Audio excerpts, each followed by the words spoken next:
Our last presenter is Eric Frank, who is the CEO of Acrobatic. And Acrobatic is a really interesting company. I had mentioned earlier how our prior provost called the sort of digital learning and the future of learning is the business of our business at Carnegie Mellon. This company really represents this. It's built on the Open Learning Initiative, which has been making the world smarter through personalized learning at scale. Please welcome Eric Frank.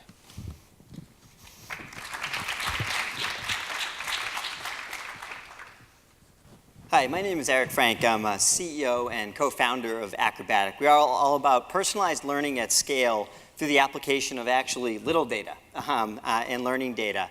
I'll start with the team. We tried to consciously bring together three critical legs of a stool in building an education business. One of them is learning science at our core, represented by our chief learning scientist, Dr. Marcia Lovett, cognitive scientist at Carnegie Mellon and director of the Eberly Center for Teaching and Learning, and a number of people who came to the project or to the company from the research project that Mark mentioned, the Open Learning Initiative. But we've surrounded them by world-class technology expertise in building out a technology team led by Lukeman Ramsey, who's built several successful startups, as well as some of the world's leading voice recognition applications, and then wrapping that with business expertise. People like Allison, who's our Chief Marketing Officer, VP of Global Marketing and Strategy at Pearson for many years. Bill Gutman, my co-founder, led or started over 12 ventures, many of them with successful exits. And I've been in the business for about 20 years, led a global division of Pearson on the marketing side, and then started a Bessemer-backed venture-backed company in 2013 called Flat World Knowledge. Successful, really great group of advisors around the business, also all of them investors in a bridge round in the business. Really the leading executives and entrepreneurs in the education space. Will Etheridge, former CEO of Pearson, Ray Henderson, former president of Blackboard, and also early at Angel Learning and eCollege, both with successful exits. Richard Sarnoff over at KKR, former co-chair of Bertelsmann and on the board of many of the leading education companies today. Brian Napak, former president at Macmillan, now over at Providence Private Equity, building an education portfolio. And John Katzman, maybe the most successful education entrepreneur with 2 IPOs under his belt and working on his 3rd now. Again, we're all about trying to make the world smarter through personalized learning at scale. Universities are moving on learning online, whether it's programs, courses, or entire universities, for a lot of different reasons, but they run up against the same challenge, which is when they move online and they try to scale, they run into the phenomenon of depersonalizing the learning experience. So when they depersonalize the learning experience, they tend to see a commensurate decline in the learning outcomes, course pass rates, time to completion, and some of the critical metrics that don't allow them to get the kind of scale online that they intend to when they launch those programs.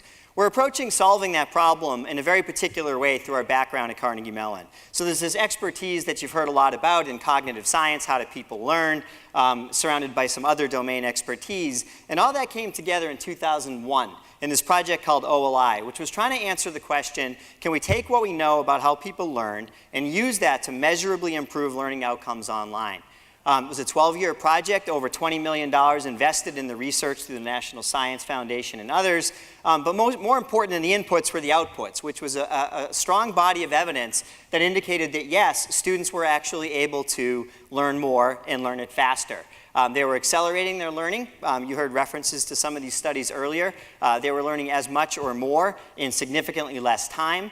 They were retaining the knowledge more effectively when retested 6 months later. They were transferring the knowledge more effectively to new contexts and new problems, which is really the holy grail of education. And so that led Carnegie Mellon to decide to try to launch a company out of this in June of 13. So we are actually a wholly controlled subsidiary of CMU today. We got $2.5 million in seed funding from the university directly. Our first fiscal, we did $287,000 in revenue. We're just a month and a few days out from our second fiscal closing, and we're going to do about $2.6 million in revenue this year. Also got a $2 million Gates Foundation award in October, which is really helping to power some R&D efforts. And most importantly, some of our early customers, online universities, are actually demonstrating some substantial pass rate improvements in the early implementations of products, courses being powered on our platform. So what is that platform? Basically, it's an adaptive learning platform driven on the ability to collect and model learning data. So we have an application section for authoring or ingesting content, building rich learning experiences that include text, images, video, simulations, and other things, and an increasingly large content library of modules of content that one can pull from the library and assemble into a course. We deliver that to a mobile responsive learning environment so students can consume the learning experiences in any device they have. But the real secret sauce is the inference engine. This is the ability to collect learning data, not just what students are doing and not just how accurate they are as they're doing it, but also we're statistically modeling phenomenon like learning decay, learning curve analysis, the pattern of students' right and wrong responses, and we're really trying to computationally measure whether learning is taking place and at what level against all of the outcomes of a course. And once we know for every single learner as they progress through a course what their learning state is against the outcomes, we can turn that into actions. So some of those actions are back into the system to differentiate the learning experience of each student based on the fact that we know what they need and what they don't need. And some of them are in the form of learning analytics, dashboards that we can put in front of students, faculty, and the institution to help them make better decisions about where to spend their time. So we're trying to enable the development and the delivery of these rich learning experiences based on some of the learning principles you heard earlier. So we have tools that encourage the development of learning experiences that have clear goals, that allow students to engage with interactive elements and learn by doing, and to eventually practice what they're learning and get targeted feedback as they're making mistakes.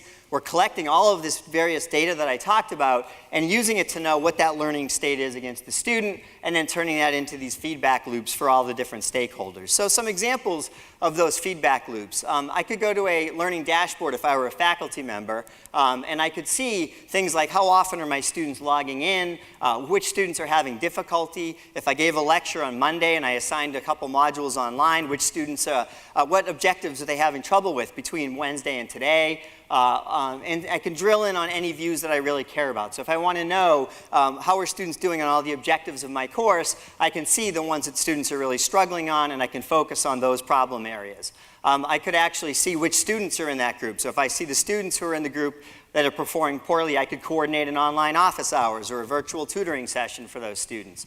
And one of the really interesting views is to look at this relationship between student activity and student learning. So on the horizontal axis, we see the activities that students are completing in a unit of learning and their level of participation. But on the horizontal axis, or represented by the colors, we can see the increase or lack thereof of their learning state. And so even before they've hit a quiz or a test, I can see a student like Oliver Bennett and recognize that Oliver is engaged, Oliver's working hard, Oliver's not learning a lot, and I can predict with great accuracy that Oliver is going to fail on his upcoming assessment. And why would I allow that to happen if I can know that and design an intervention for Oliver? I can also adapt the instruction for Oliver. So as Oliver's getting a quiz online to prepare for his test, I look on the left, there's a student who has a high level of learning in Module 20 on mitosis, represented by green on these two outcomes. On the right, they have a low level of learning. And so as they engage in a practice session, I'm going to allow both of them to apply what they learned against a cancer application, but I'm going to give them different problems to work, and I'm going to dynamically build those practice sessions based on what they both need. So the student on the left, I can predict will succeed. I want to give them a problem like the one on the test and let them move on. The student on the right, I predict would not succeed, and I can identify the two prerequisite skills that they need in order to succeed, and I can pull problems into their practice session based on that. So I can differentiate learning dynamically, and I can also use science and data to actually improve learning content. So here's an example of using A/B testing, which is used all over the place in education. So I have an outlier learning outcome at the bottom where students are performing poorly. I click on that and I can see that there are 3 specific skills that make up that learning outcome, and it's one of them, characteristics of life, that students are tripping up on.